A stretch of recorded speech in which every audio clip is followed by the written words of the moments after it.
New York City, bright lights, endless noise, a monument to progress. But deep beneath its streets, something ancient still breathes. They say the city was built on dreams. That's a lie. It was built on bones.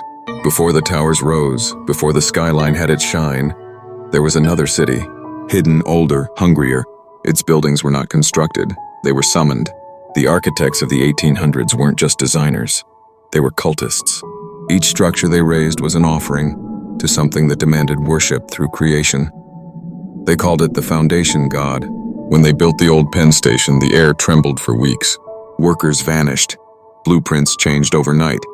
Some claimed the stone whispered. Others swore they saw eyes watching from the marble columns. And then, the screams started. People heard them at night, muffled cries echoing through the walls. Not human, not animal, something beneath.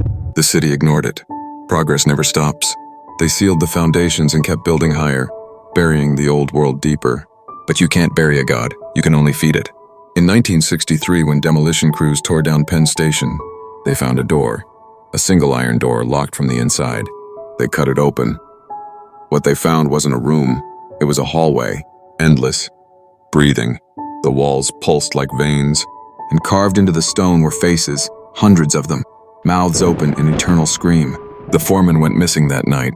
By morning, 2 more workers had vanished. The city sealed the door with concrete, buried it again, and erased every report. Decades later, the ground beneath Manhattan still shakes. Engineers hear tapping through the steel. Subway workers hear footsteps pacing in the dark when no trains run. Doors appear in the tunnels, old, rusted, dripping with black water. They open them, they don't come back. Sometimes the walls hum, sometimes the pipes whisper names. And sometimes, late at night, you can feel the floor breathing. They say New York never sleeps. But maybe it's because the city knows what happens when it does, because the forgotten city beneath it is still awake, and it's hungry again.